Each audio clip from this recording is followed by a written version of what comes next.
Jananam sukadham maranam karunam milanam maduram smaranam karunam kalavashadiha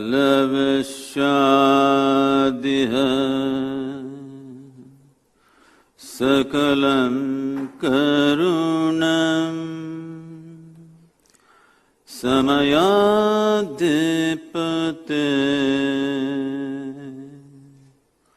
akilam karunam. Good evening, everyone. I said good evening.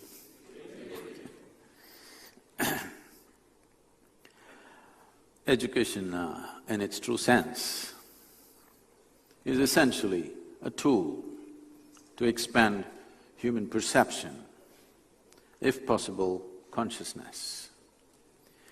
But today, the societies have chosen to use education only as a tool to produce cogs for the larger machine. Individual human beings are being molded to serve the so-called larger purpose of industrial conglomerates or communities or even nations. These goals that people are forced to serve, and they're molded just for that, they may not mean much to the individual person, but he's not given an option even to think about it. Because this is coming from a mindset.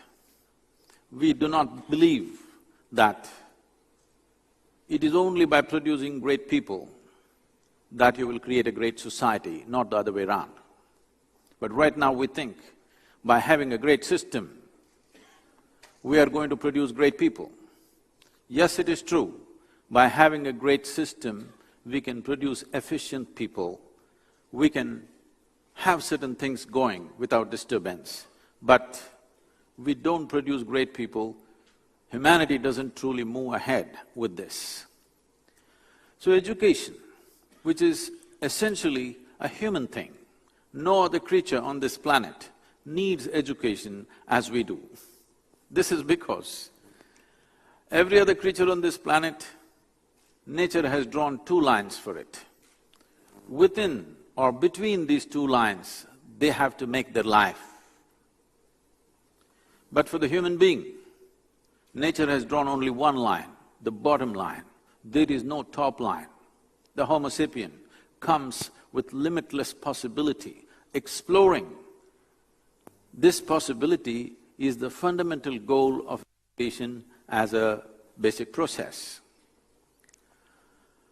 For example, if a tiger is born, a tiger has to just eat well to become a good tiger. But that's not the case with you. You're born as a human being. To become a good human being, how many things you have to do? After doing all those things, you still don't know where you stand. When you were just about thinking you're doing great, your teenage son or daughter will come up and say you're no good. It's not happened to you already, it will happen. Because what is human is not defined, it is not a product that you can manufacture in an education factory. Education can at the most, in its purest form, has to be just a nourishment for the human being to reach his ultimate potential. Not about molding him for this or that. Yes, for immediate purposes, we have to cater to the social needs of that society in which we exist. But never the fundamental goal of education should be compromised for the immediate compulsions that a particular society has.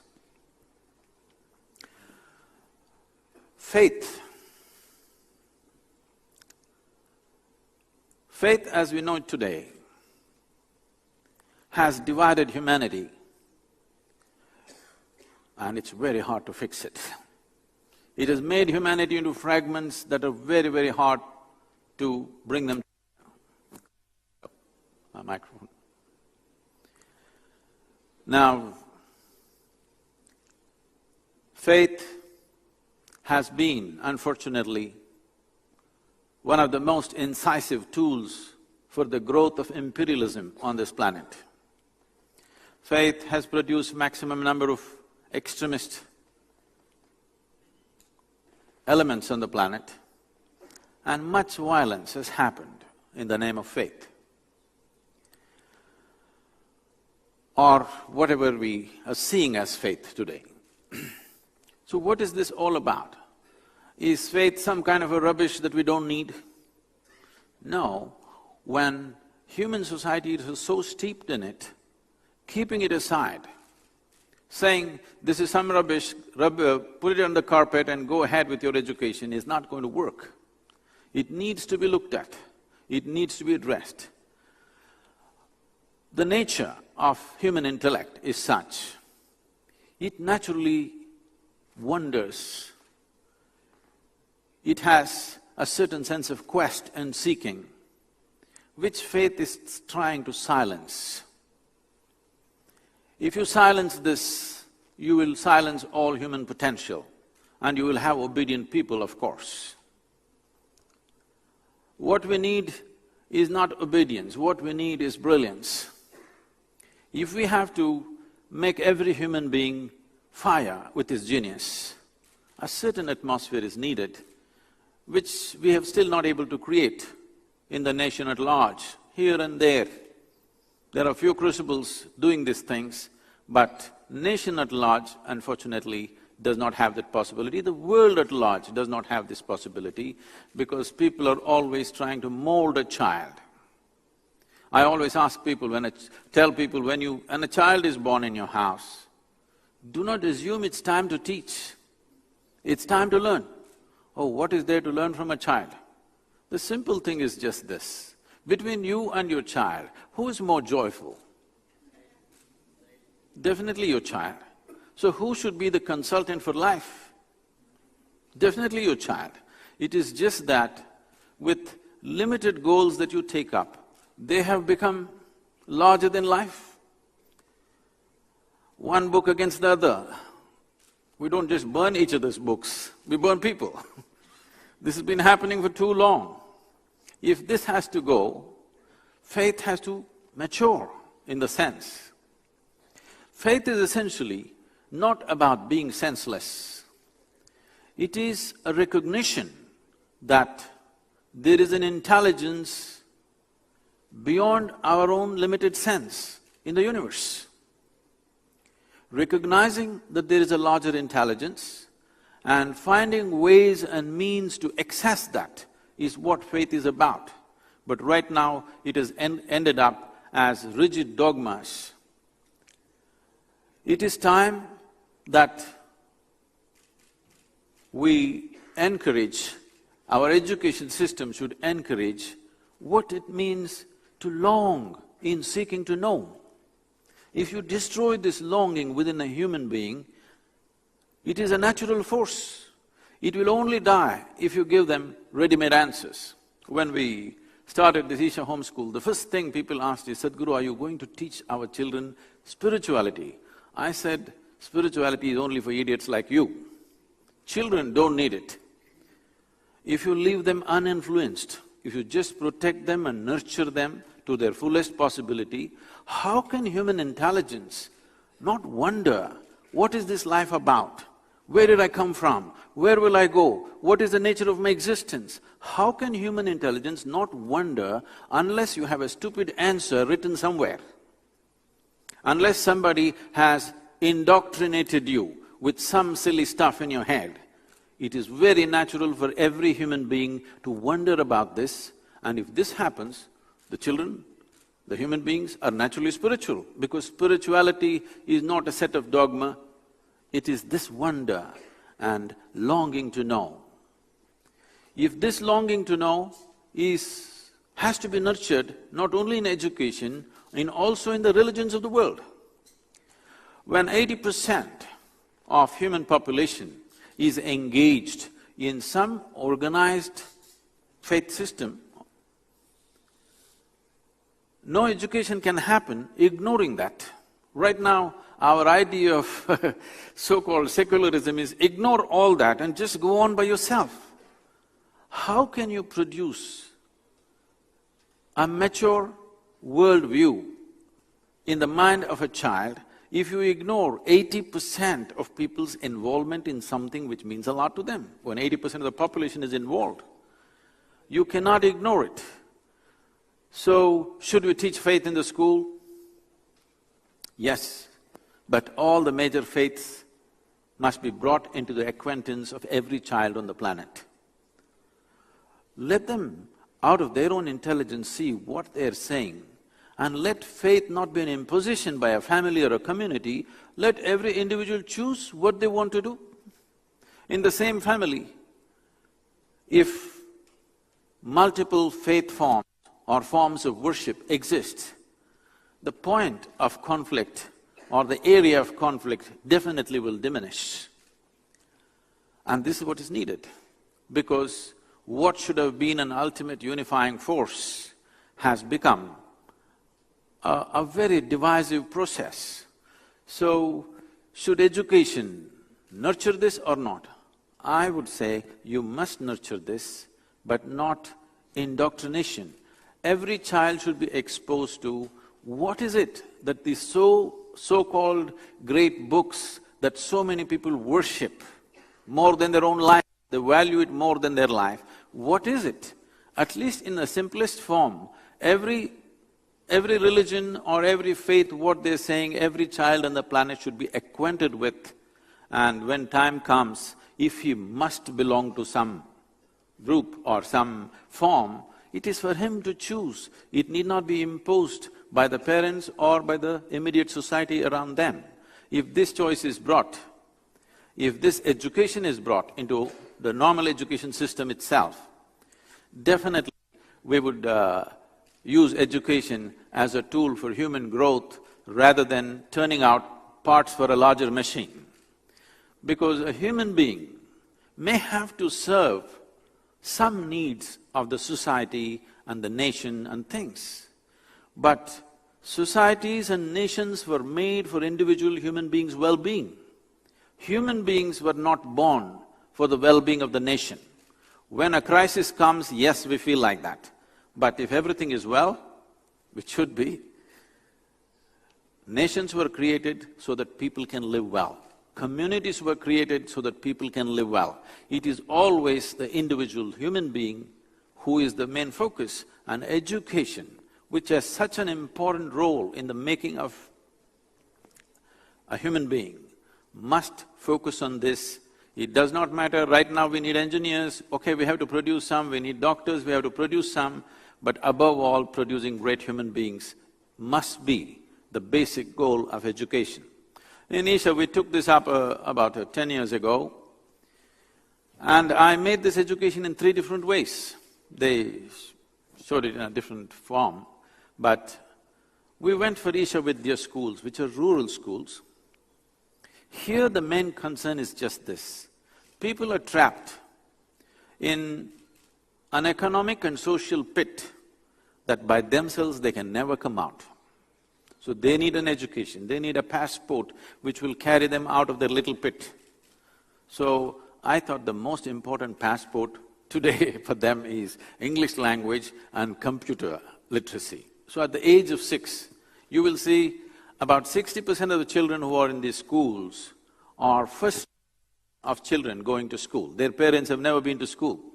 But you will see at the age of 7, all of them speaking fluent English and they know how to operate a computer, they know how to open this, open that, make a file on the computer, this kind of things at the age of 7, because I am seeing that education as just a passport out of their poverty and social education. The next level of education is a homeschool, which is for the affluent, people who can afford a certain level of, affluence is possible for them, and children naturally want to be in a certain atmosphere because they've grown up in a certain atmosphere, but inculcating a completely different value system, in the sense, this school is run by 100% volunteer teachers. 20 children live in a household with a couple who are dedicated to them, so 12 years they are with them. All the classes, everything largely till 8th standard happened within the home. Only for the playground, library and the lab, they go out to the main building. Otherwise, this is a grandmother school where everything happens right there. A child should not be carrying bundles of books and going somewhere like a laborer, like it's almost like a bundle of bricks that he is carrying up and down every day. All the joy is squeezed out of him. With this joylessness, with no sense of life, no sense of involvement in any life around them, either it's plant life or animal life or human life or just nature around them, all that you see today is their books. If books give a break, a computer or a cell phone, this is where we are. We're trying to look at the world not through our eyes, but through the Nokia eye or whatever you're using, whatever is the popular thing, Samsung I think now. We are singing a swan song to life because there is no involvement and engagement with life. You may produce your computer whiz kids out of this. That may be economically, in terms of economics, it may be of some value, they may build something, whatever, all that is fine. But life does not happen because of gadgets. Life does not happen because we built something. Life truly happens because we built this one into a phenomenal process. The individual person has grown within himself. That is what makes life. Buildings have grown, this will not make life. Other things have happened, that will not make life. This one has grown. That is what makes life. And that should be the focus, and this is a 7-day school. So, when children came to me, the first batch, I asked them, do you want a break every week? They said, yes, of course, Sunday is holiday, isn't it? I said, why? What do you want to break from? The monotony of education. I said, if it's monotonous, I'll close it because I hated going to school and I don't want you to hate being in the school. So at length I spoke to our volunteer teachers. None of them were trained teachers. They are doctors, engineers, accountants, all kinds of people, but not teachers. As a rule, I said no trained teacher should come into this school because they are going to vomit something that they gathered from somewhere. When I went to school as a child, my basic contention was, why am I listening to somebody talking about something which doesn't mean a damn thing to him? I don't care what nonsense somebody is talking, as long as it means something to the man who is speaking. It doesn't mean anything to them, they're just vomiting something that they read elsewhere, I'm supposed to listen, so I'm always out of the window. So our teachers asked Sadhguru, this is a tall order, how do we fulfill this? How do we know that we are even successful? I said, see, this is a residential school, they have 4-month terms and 2 months and 2 months vacation in between. When they leaving the school at the end of 4 months, when they come to the school, if they come joyfully, and when they're leaving the school, if they're crying, that means you've done well. If it's reverse, then we must look at ourselves, we're not doing something right. Because today, you must see this happening, this is the most wonderful thing, I could have never imagined doing this when I was in school. Today, a whole lot of children come 15 days, 20 days early to the school to set up the school by themselves. We tell them, why don't you stay with your parents? No, they're eager to set up the school. So because they believe this is something that they have to create every day. On certain days, unannounced, they have to manage the whole school. Today, the students are going to manage the whole school, the office, the finance and everything. Somebody is watching from a distance, but it is all in their hands. Just that sense of responsibility and ownership of the school, the way they enjoy the school, every time I step into the school, I always wonder, why the hell nobody provided me a school like this? Because this is what is needed, an engagement, an inspiration. Right now, education is just a heap of information. If it's a heap of information, naturally, if a teacher is a heap of information and not an inspiration, naturally my internet is more reliable and more informed than my teacher. Unless the teacher has something to deliver other than information, unless the teacher is able to make your hair stand on the end, if he doesn't do that, he or she doesn't do that, then my internet is definitely more reliable. A book is more reliable than a teacher, for sure. So, this transformation needs to happen, that education need to become inspiring, not just a bundle of information. Sanskriti is a completely different affair. They come at the age of 6 and leave at 18. The parents have to commit that they have to go through this. And there is no formal education here. They learn only 6 subjects. They learn English language, which is the passport to the world. They learn Sanskrit language for a different reason. They learn yoga, not the kind of yoga that you learn in the studios, a completely different dimension of yoga, which is understanding the cosmic geometry and linking how the human body is a product of the cosmos. The whole yogic science in a very elaborate way, in an experiential way. They learn classical music, classical dance and Kalaripayattu, which is the martial art. After 4 years of study, they will drop 2 subjects and continue with 4. After another 2 or 3 years, depending on the development of the child, they will drop 2 more and they become experts in any 2. This also includes traditional medicine like Ayurveda, Siddha. At the age of 16, they know more about the human body and what they could do with it than we would say somebody who's gone through 4 years of medical college, because they are steeped in it from the age of 6, they're learning it in an experiential way. These children are not made for the university. They're for the universe, because we have to live in the universe. If somebody lives in the university, if he's an academic, it's okay, otherwise it means he's not able to get out. That's not a good thing. So, we have to gear our children for the world, not for our narrow goals of today, we need this kind, that kind, no. If you produce great human beings, great things will happen in a society. Great things need not necessarily be in the existing mold.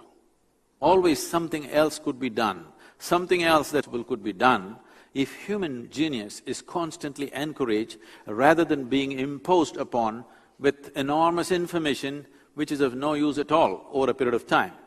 As modern technology develops, as information becomes universally available to everybody, going to the school and college for 25 years and gathering so much information is absolutely useless, because somebody who is illiterate will open this and tell you the same thing upon his phone. So gathering of information as a form of education, which is what we have seen in the last 5 decades, this has to go. We need an inspiring way of educating our children. I would… any kind of question if you have, please.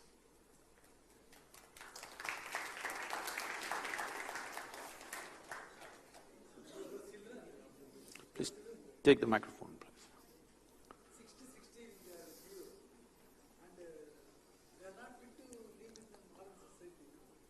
I'm sorry?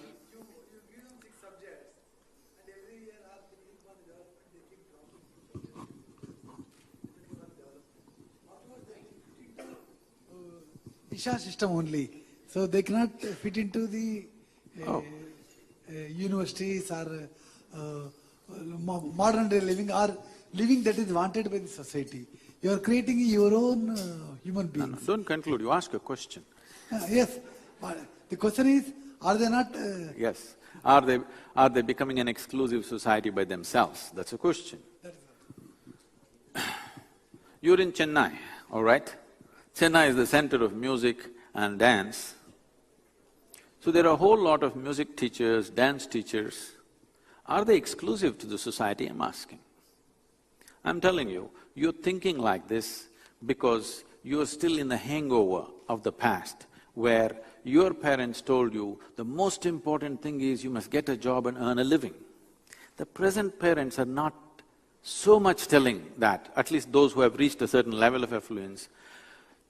Parents in other countries like United States, they want their child to become a basketball player, they want their child to become a rock star, they want their child to become something else. So still this poverty consciousness exists, how will I earn my living?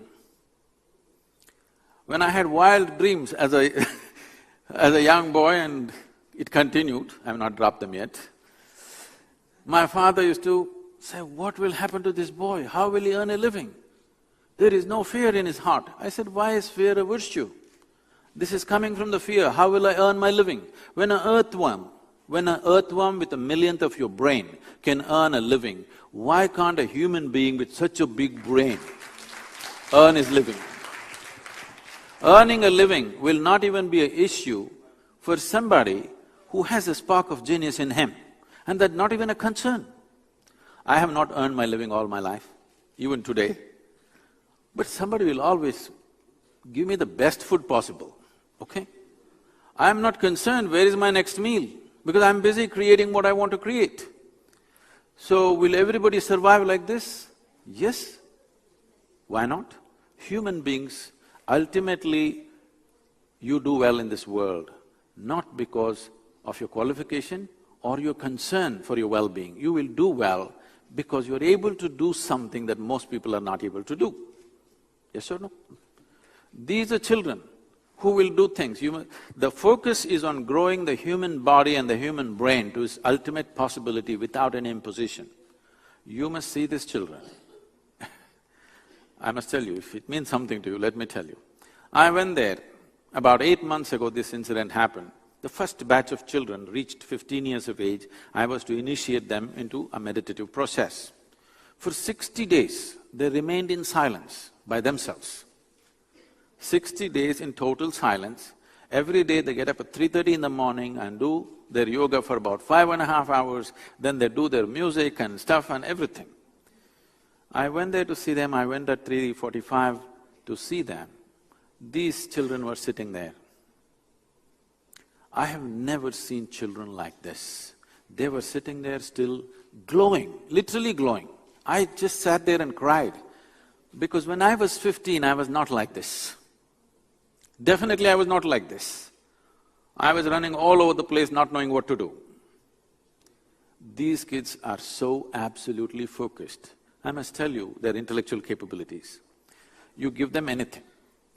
Just about a week ago, this music teacher coming and lamenting to me. We are changing our music teachers all the time because they run out of the repertoire with these kids. In her own Tamil, she is saying, Sadhguru, enna pandrathu, oru naalukku oru paat saapidraanga, naan enge povudhu? You understand Tamil? Oru naalukku oru paat saapidraanga. Every day they're eating up one song. Where do I go with these kids? Because tomorrow I look like a fool because they've eaten up all my songs already. Because this is a certain level of genius and every human being is capable of this. And they will not be exclusive to this society. They will be the most inclusive human beings. You must come and see them. Yeah. I have a question. Here, there is a theological common denominator on the purpose of life that you had mentioned. But at the same time, practicing multiple faith, is it practical? Because multiple faith, in my opinion, can be mutually respected, but singularly practiced. Am I right? See, I was not talking about practicing multiple faiths. I said, let individuals choose. Why somebody else is trying to indoctrinate them? Just because you have a child and you belong to a certain faith, you don't have to rub it into your child. Let him grow up and make a choice. If you expose all the… whatever the major ones in the world and say, you choose, let him choose according to his intelligence. Or he may combine these five and make his own. Why not? That is what this culture is about. In the same family, 5 people are worshipping 5 different gods and goddesses, there is no issue, isn't it? There's never been an issue in this country. It's only recent. These problems are very recent for us, otherwise there's never been an issue. Within one family, is it not common, different people are worshipping different gods and goddesses and they're perfectly fine? Yes or no? And it's good. Let it be individual choice. Why should a community or a family just because somebody happens to make the mistake of born with you. Somebody made the mistake of being born to you, you don't have to rub everything that you believe in. Your child has to be a new possibility, not just a repetition of who you are. Swamiji, vanakkam. What about the importance of mother tongue of your curriculum? Mother tongue. Yes, I understand. They do learn Tamil, they do learn to read and write Tamil, the Sanskriti. In the home school, of course, they can choose either Hindi or Tamil or whatever, because that is the board curriculum, okay? That goes by the government's rules, not by us. In Tamil and the Isha Vidya schools in the villages, of course, Tamil plays a dominant role, but it's very, very important today. See, the languages that India has is very important, because to produce 1300 languages in a nation, you must understand the complexity of intellect, complexity of the culture and the exuberant nature of the culture, that right here we can have 1300 languages and live with it and have enormous literature in each one of them. I want you to understand the intellectual strength of the culture. It's a beautiful thing. At the same time, this would have been very easy if we had remained affluent. About 250 or 300 years ago, we were the biggest economy on the planet. If we had maintained that, if the East India Company had not come, this is all wasteful thinking, all right, they came. And if we had remained an affluent nation, then very easily you could have maintained your culture, your language and everything. But right now, the world and the world's economic situation and the distribution of power has so dramatically shifted, the only way you can access it is with English language. If you don't have English language, you will be left out of it. So it becomes very crucial. And will a child master English language, Tamil language, Hindi and everything, as our education system says, 4 languages or 3 language policy? Will a child master all these things? No. He will pick one. Other thing just becomes a minor thing. So I feel the language is very, very precious in our family situations, in our cultural situations. We must keep it alive, very important. But do not impose it in the education, because you will disable the child from being a world player. Being internationally relevant will go away if you speak in your own language or my own language.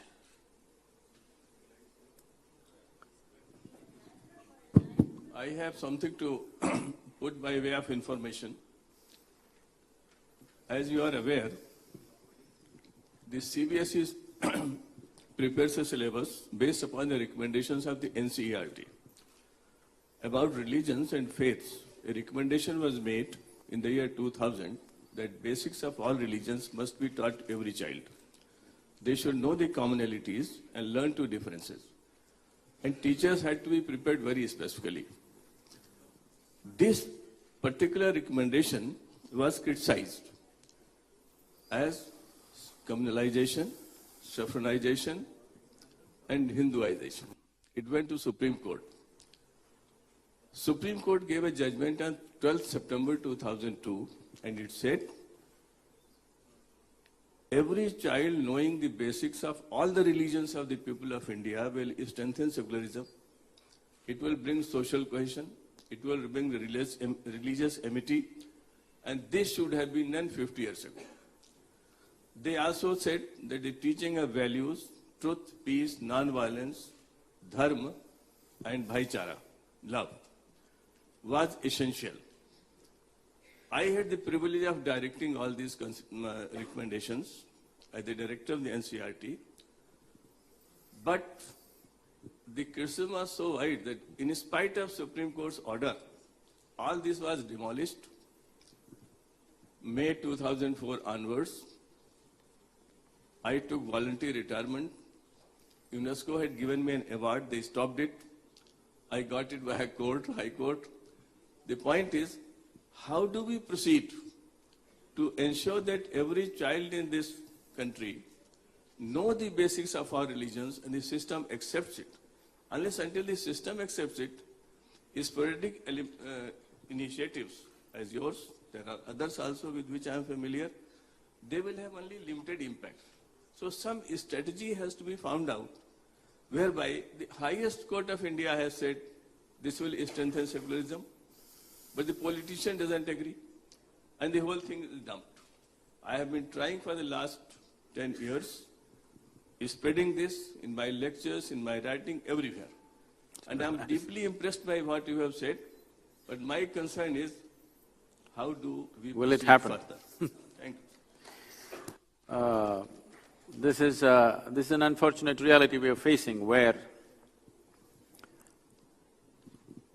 you need to probably can't help playing to a little populism when you want to win an election.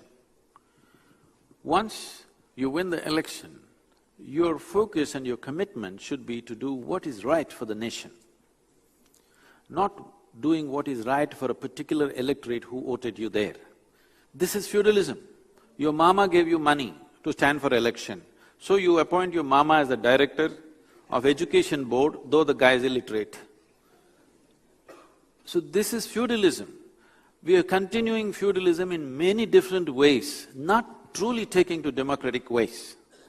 So the leadership unfortunately has not had the courage because they have no conviction that in the next 5 years, I will do so many right things that people will have no other choice but me.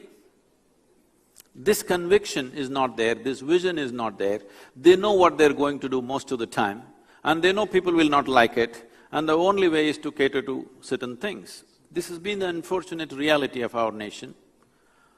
It is, so many of you here and the young people, it is the need of the hour that we insist that leaders should do what is right, not catering to this or that, not what is right for the larger good of the nation has to be done.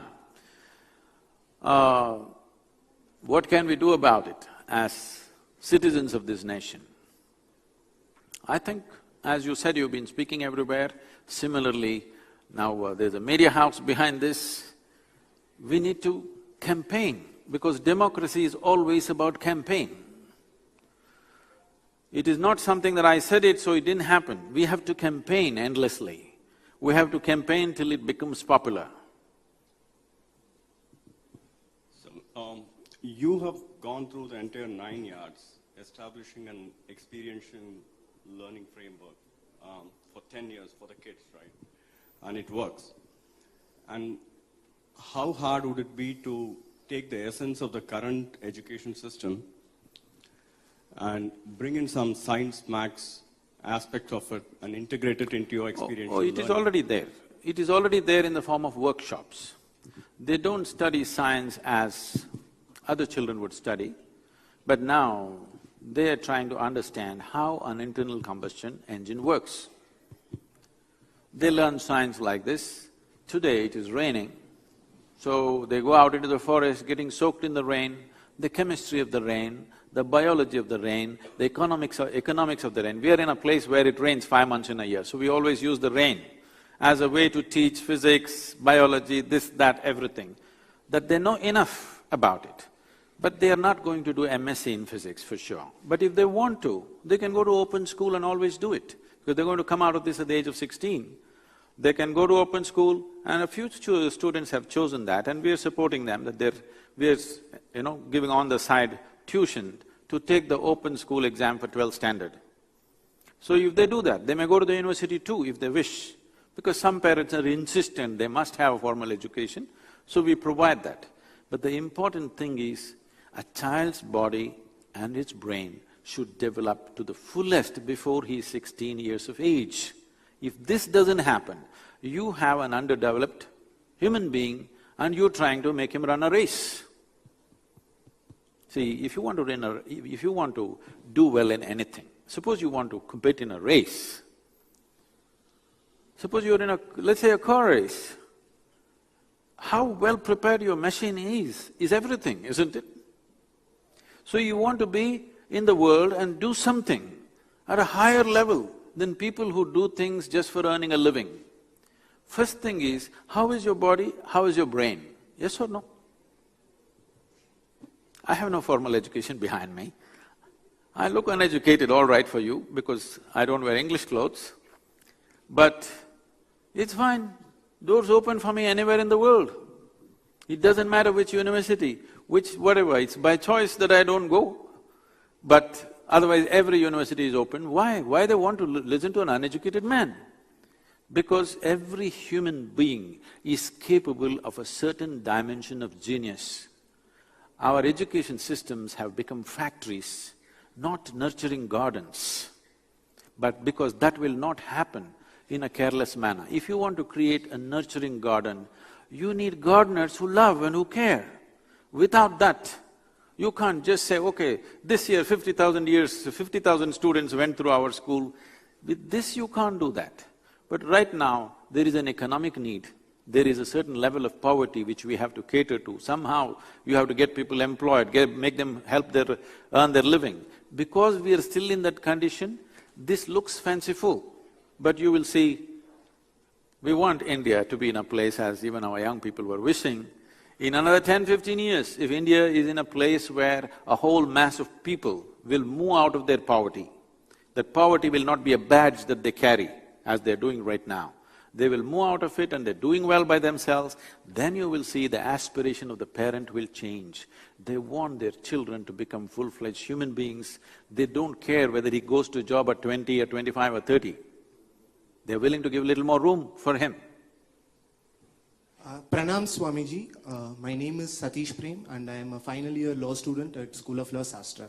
And my question is with regard to the comparative religious study scheme that you have proposed. Swamiji, certain faiths have proposed Let me correct the question. I did not say comparative. Okay, exposure to faith or exposure to all faiths that are in the world. Because I'm correcting you, because it's not just a word. The moment you bring comparison, you will bring conflict.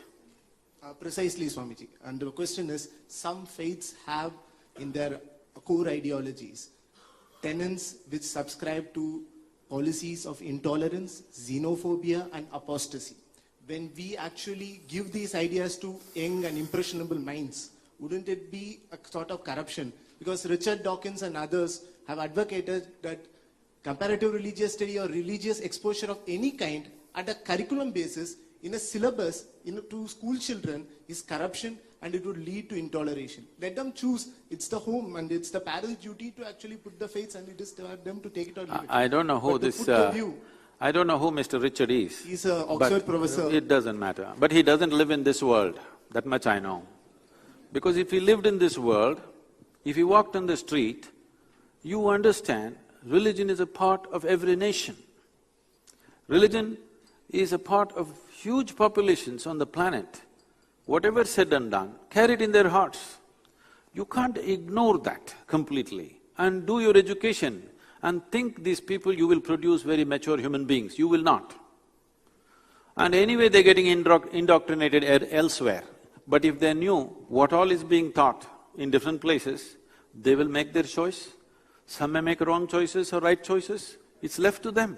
At least let it be left to individual intelligence rather than being indoctrinated by somebody who is already converted into something, already committed his life for all the wrong reasons.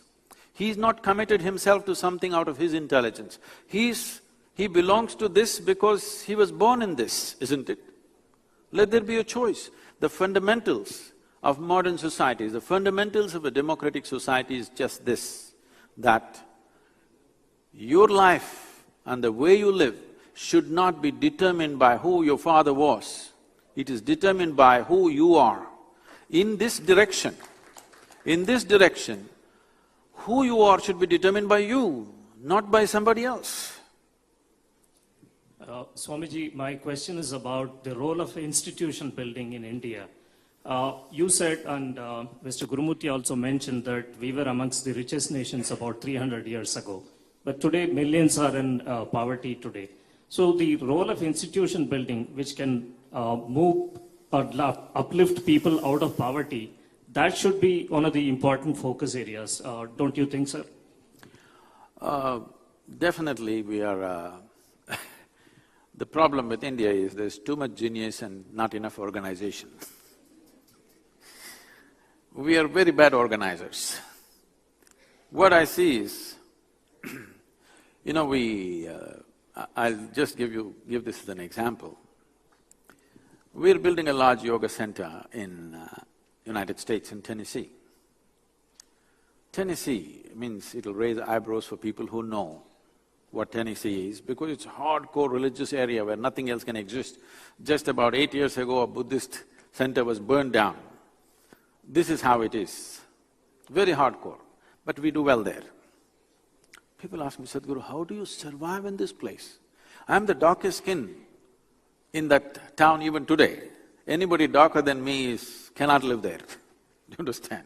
This is a place where till late 60s, lynching happened just on the basis of your race. So this is really rural Tennessee.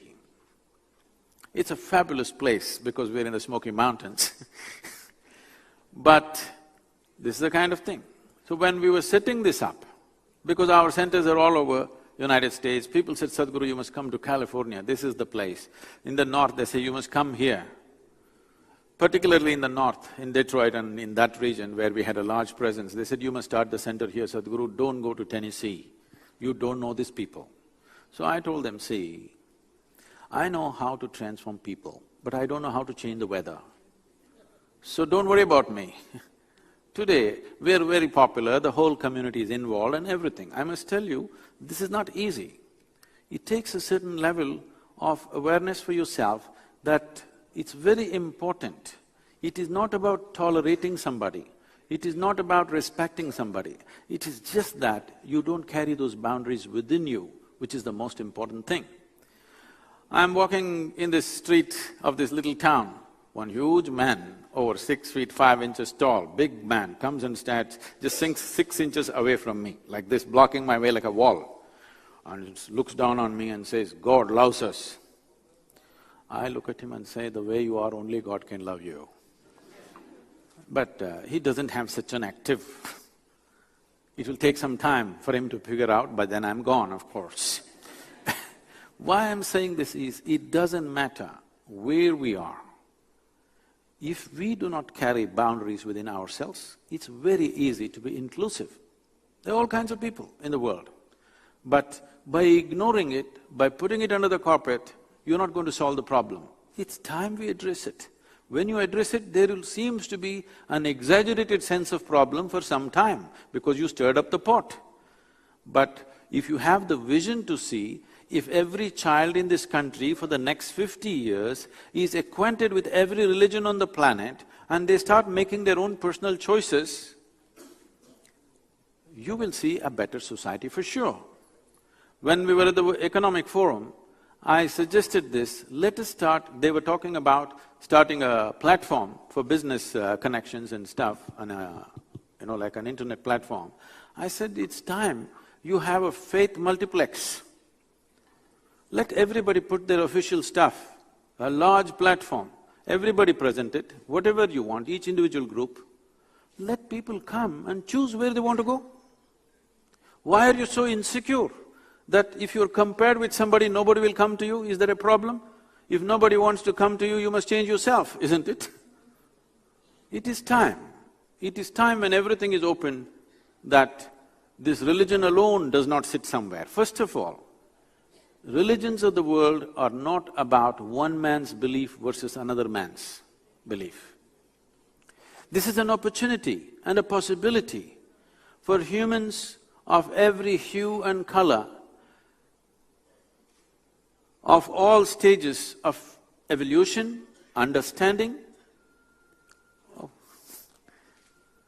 every stage of evolution, understanding and experience, to reach out towards their common ultimate source.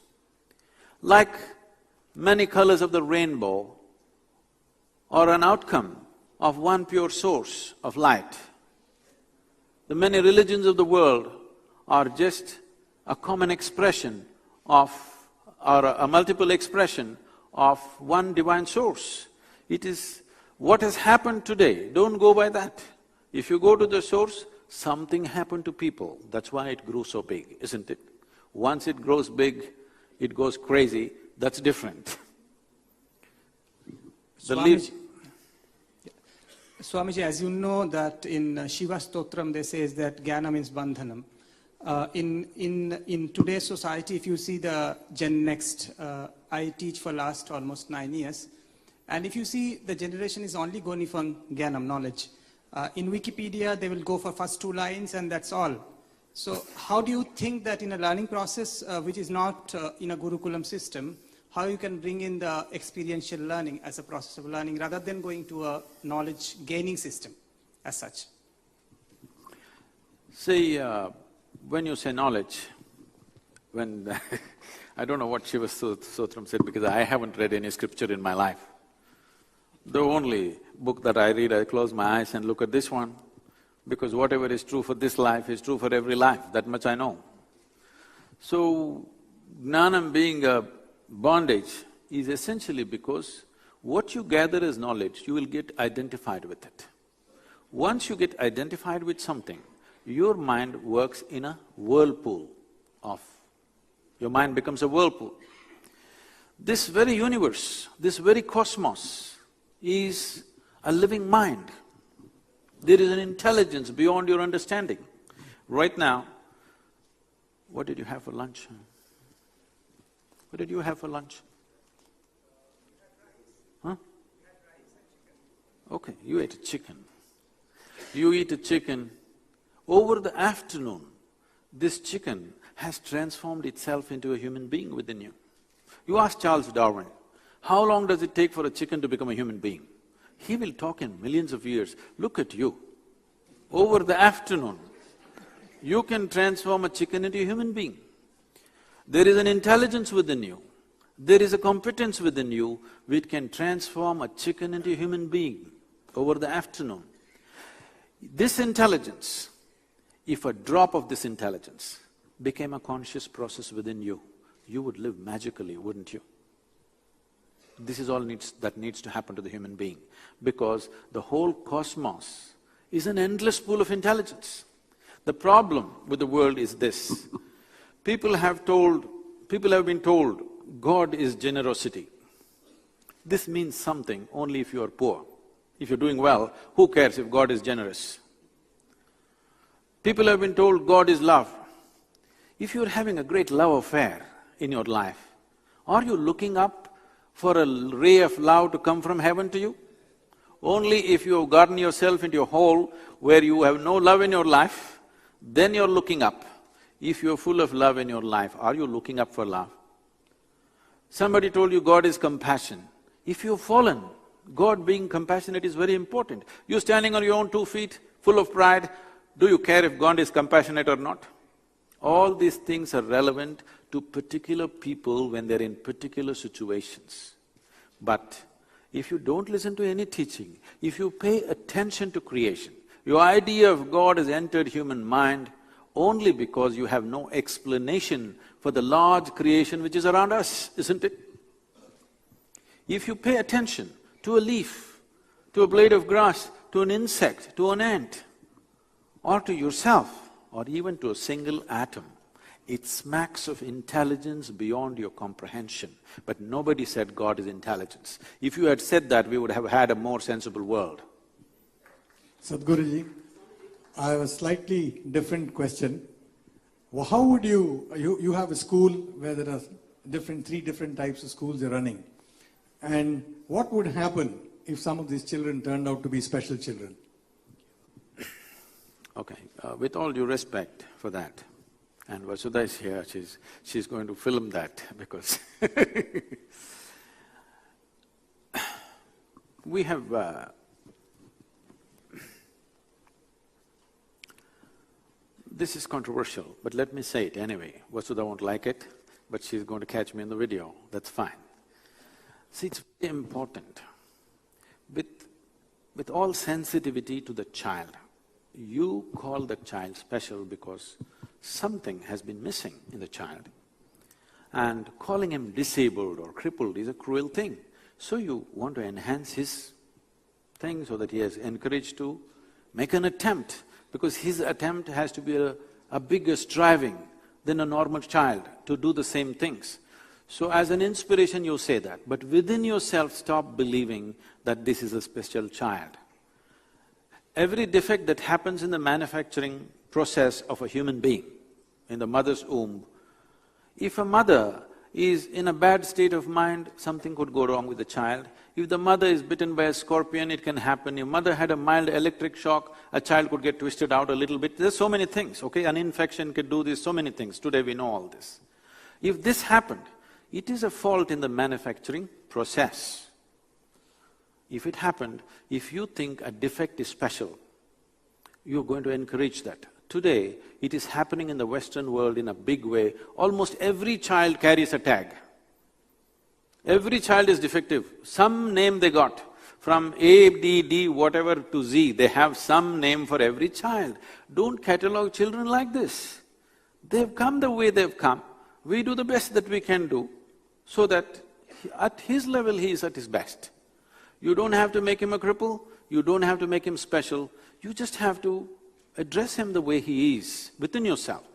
To tell the child you are wonderful, you're the most special, you fell out of you're a piece of star or moon, that's up to you. Because the child needs an inspiration and encouragement. But for the policymakers and others to believe this is a special child is a very wrong thing. Right now you will not realize this, in another 25 to 50 years you will see, people will start saying, this is the way to be. Because everybody wants to be special. In this country, do you know, a whole lot of communities are fighting to be backward.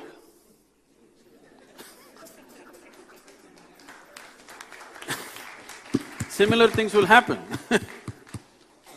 Namaste, Swamiji. I'm sorry, let me answer this question. So, will special children have this? We just have one girl, the parent is with us, so we took this girl. We are not equipped that way to take these children with such issues. But we took one child with Down syndrome because no other school would take her, and the mother was single and she couldn't go anywhere. We said, okay, let her be here. I said, let's take this girl and see what we can do. You must come and see her. In 5 years, how this girl has blossomed. A whole lot of people in the yoga center, when they look at her cycling joyfully, wanting to dance, okay, she was not going to be a great dancer, but you can't stop her from dancing. Everybody cries just looking at her effort and the joy she has, that she's treated as level, no special graces for her, she has to go with everybody. We know she cannot run with everybody, she can't do things with everyone, but in her mind, she's as good as anyone, which is what matters. Sadhguru, if I may interrupt, Last question. we're running short of time. Yeah, last question maybe. Could we do last couple of questions, Sadhguru? Last couple of questions. Couple or one? Last one? Oh, no, I'm asking you, you're the boss. Last couple of questions that we'll take, yeah. Namaste, Swamiji.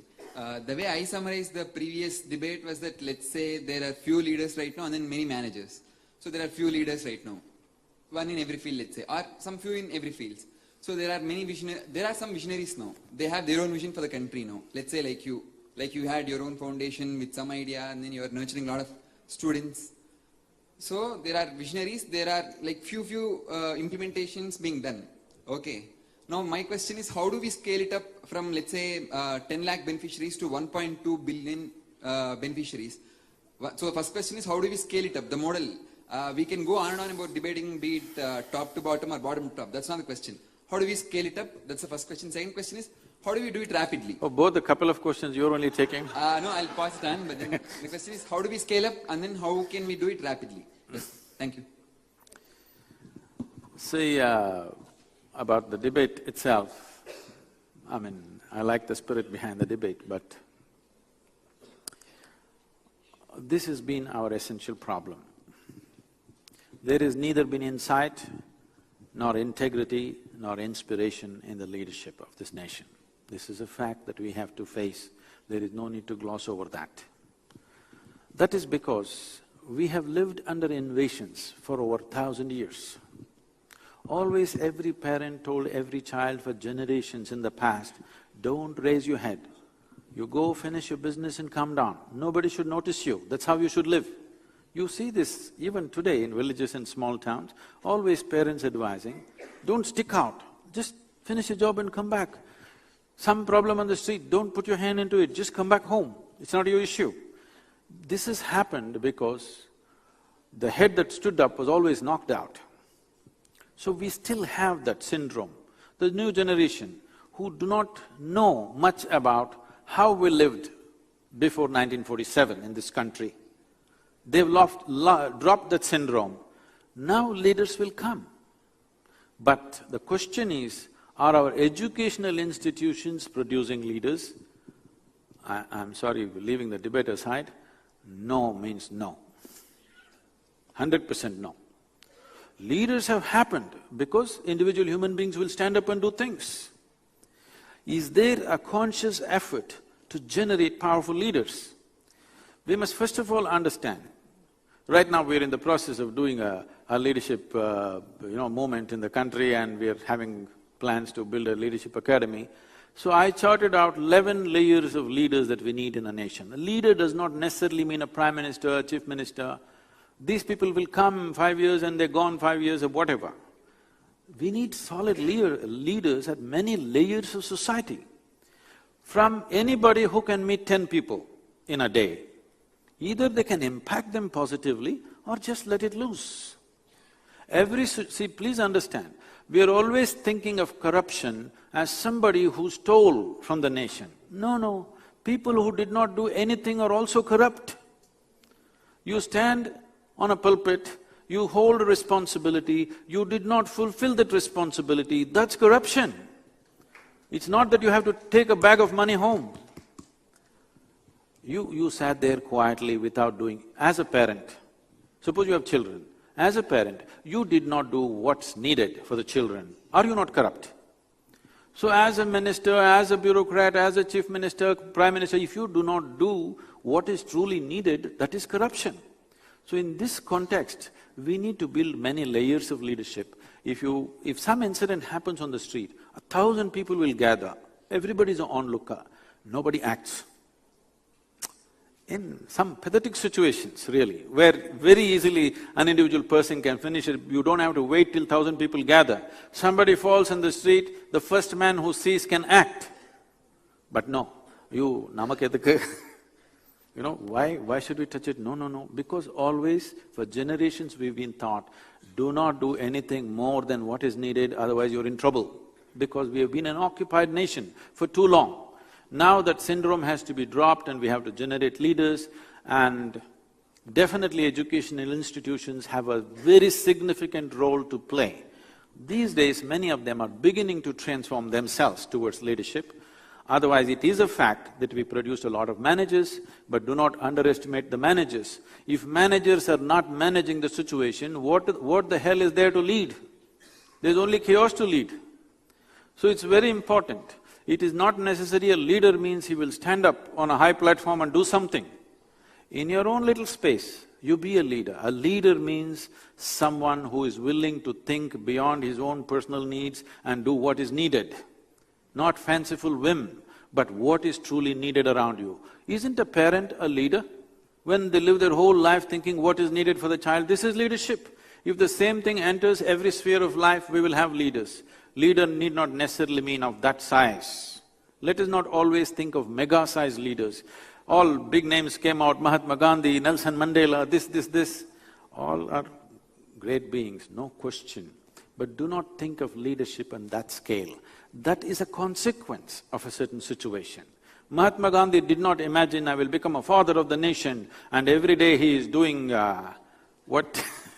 mental visualization, one day I must be the father of the nation, that would be horrible. No, he just did what's needed and the situations multiplied and threw him to a place where he did not imagine, all right?